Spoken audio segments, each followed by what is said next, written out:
나의 신부.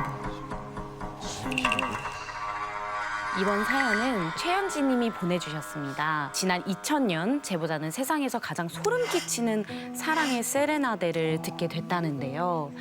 여전히 귓가에 생생하다는 그 소리는 과연 무엇일지 제가 현지 씨를 대신해서 들려드리겠습니다. 고등학교 여름 방학. 저는 18년 인생 처음으로 인생의 쓴맛을 알게 되었습니다.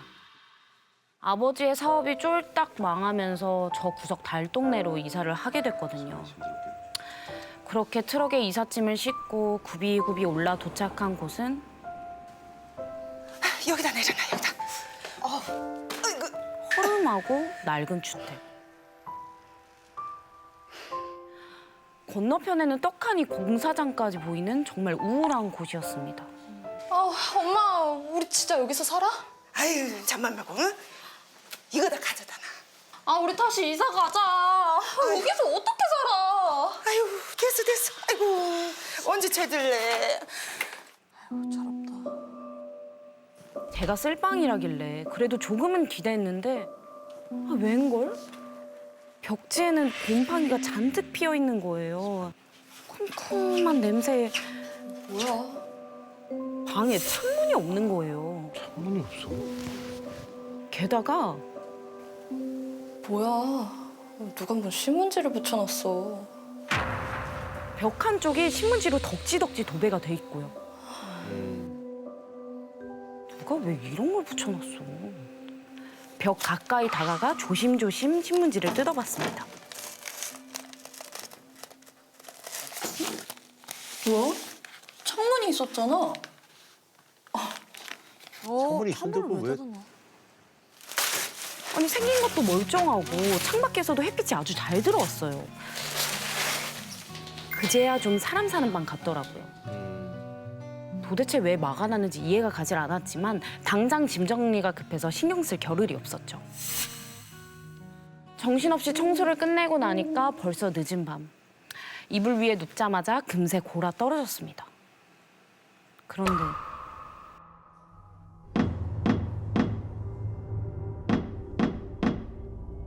단잠을 깨우는 소리가 들렸어요. 시끄러워. 어찌나 크게 울리는지 방 안에 진동까지 느껴지더라고요. 결국 참다 못해 몸을 일으켰습니다. 야밤에 누가 이렇게 시끄러워.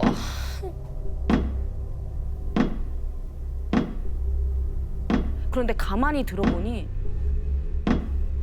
제 방 창문 바로 근처에서 나는 소리 같은 거예요. 뭔가가 부딪히는 소리가 계속해서 들리는데 누구야?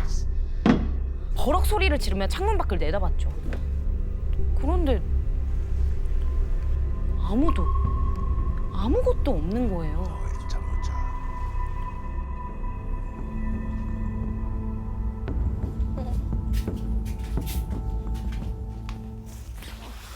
또다시 누군가 장난을 치고 있다는 생각에 그대로 집 밖으로 뛰쳐나갔습니다. 겁이 없어. 하지만 이번에도 역시 아무도 안 보이는 겁니다. 그런데 응? 분명히 낮에는 멀쩡했던 제 방범창이 떨어질 것처럼 너덜너덜한 거예요. 방금 전까지 들렸던 뭔가 부딪히는 소리가 누군가 이 방범창을 뜯으려고 했던 소리는 아닌 걸까? 저는 겁에 질린 채 다급하게 집으로 뛰어들어왔습니다. 누군가 계속 저를 지켜보고 있는 걸까요? 방에 들어온 타이밍에 딱 맞춰서 그 소리가 또다시 들렸어요.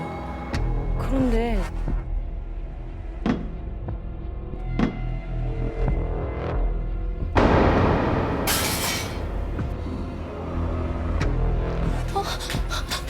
재빨리 달려가 창문을 닫으려는데 덜컹거리면서 아무리 힘을 줘도 닫히질 않는 거예요.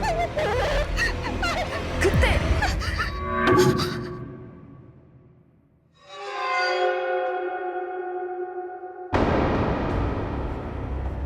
창문 위로 하얀 무언가가 쓱 올라왔습니다.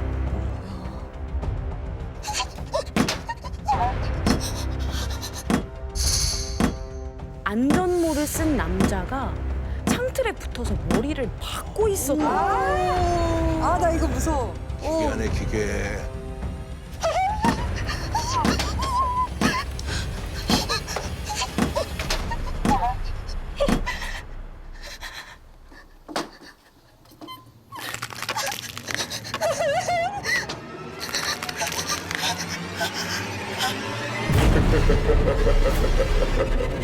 찾았다.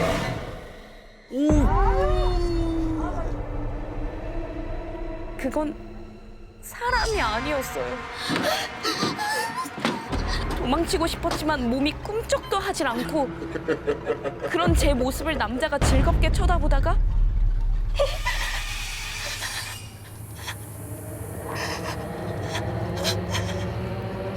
한 손으로 제 머리카락을 쓸어 넘기는 거예요. 이뻐.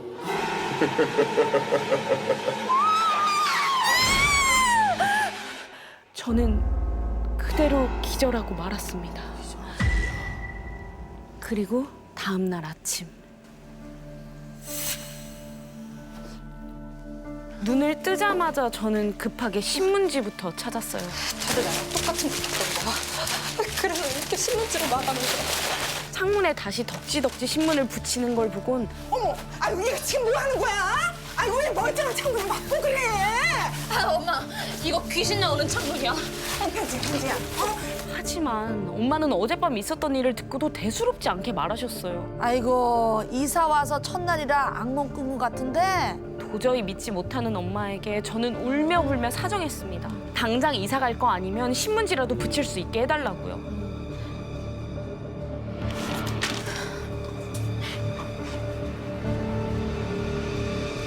그리고 또다시 찾아온 저녁. 진짜 무섭다. 부모님은 두 분 다 일을 나가시고 저는 혼자서 집을 지키고 있었어요. 창문도 원래대로 다 막아놨으니까 별일 없겠지? 하지만 그건 바보 같은 착각이었습니다.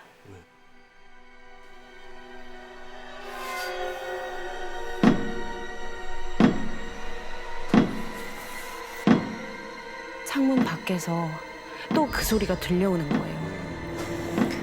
반복되는 소리와 진동에 저는 미칠 것만 같았어요. 결국 그 길로 집을 뛰쳐나갔습니다. 그리고는 친구를 만나서 하소연도 하고 마음을 다독이다 보니 어느덧 밤 12시. 아, 깜짝이야. 엄마에게서 전화가 걸려왔습니다. 빨리 들어오라는 거겠지. 엄마, 나 지금 가는 길인데 왜? 현지야. 엄마가 화는커녕 넋이 나간 듯 횡설수설하는데 뭐지? 무슨 말인지 당최 알아들을 수가 없는 거예요. 엄마 무슨 일 있어? 그냥 천천히 제대로 좀 말해봐. 나도 봤어. 엄마도 봤어 이거 큰일. 그리고 잠시 후 엄마가 믿기 힘든 얘기를 전해줬어요. 그러니까 1시간 전 퇴근한 엄마가 제 방에서 마늘을 까다가 아이고 좀 매워. 아이고 창문 좀 열어야겠다. 아휴 얘는 이런 말왜 붙여? 아이고. 창문을 활짝 열었다는 거예요. 이게 뭐?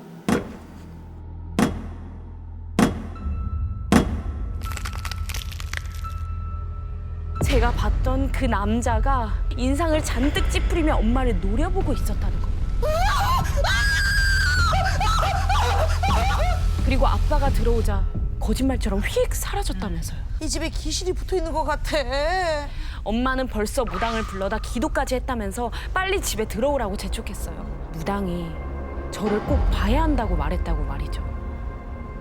저는 서둘러 집으로 향했어요. 그런데 근처 골목에 들어선 순간부터 자꾸 희미하게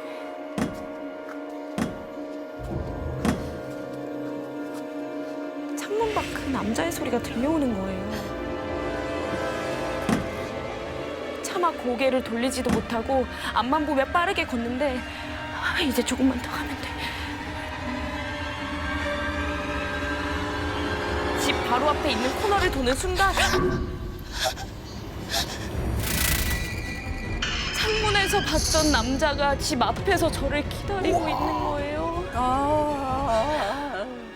그리고 양팔을 크게 벌려서 저를 껴안으려는 듯 가까이 다가왔습니다.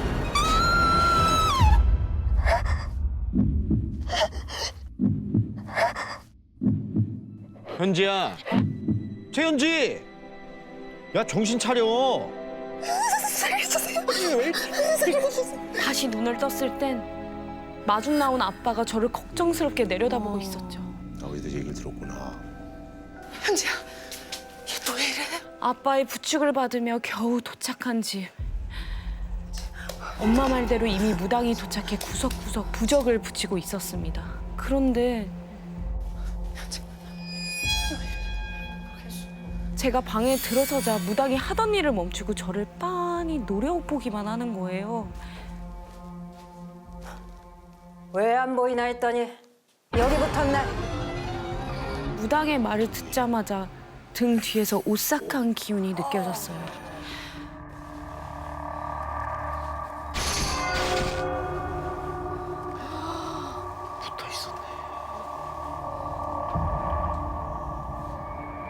오지 마! 죽고 싶어 환장했어? 저는 그제야 무당이 저를 꼭 봐야 한다고 했던 이유를 알게 됐어요. 진정을 했구나. 집에 지방령이 붙은 줄 알고 다 찾아봤지만 도무지 안 보여서 저를 찾아갔구나 생각했던 거죠. 어떡해. 우리 딸 어떡해. 제사 지낼게요. 제가 어떻게든 더 마련해 볼 테니까 제사 좀 지내주시오. 어허! 딸내미 제물로 바치고 싶은 게야. 제 등 뒤에 붙어 있던 것은 다름 아닌 몽달 귀신. 아, 몽달이면은 한 번 점찍은 여자를 집요하게 따라다니는 악귀 중에 악귀라고 했습니다. 그래서 아버지한테는 안 보였구나.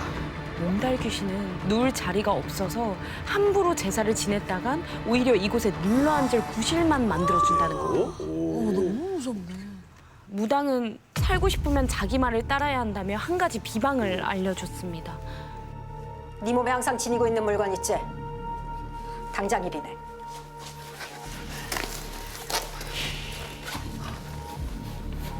저는 다급하게 친구들과 나눠 가졌던 우정 손수건을 내밀었습니다. 총각 귀신에게 제사보다 필요한 건 처녀의 채취가 묻어있고 매일 들고 다니는 물건이라면서요. 그리고 무당을 따라 골목으로 나간 저희는 손수건을 부적과 함께 태우며 간절하게 기도했습니다. 제발, 제발 저 대신 이 손수건을 데리고 가달라면서요. 그리고 급하게 다른 집을 구해 얼마 후 이사를 갔습니다. 저는 아직도 두려움에 창문을 쉽게 열지 못합니다. 창문에서 본 그 남자, 아직도 자신의 신부를 찾아 어딘가를 서성이고 있을까요?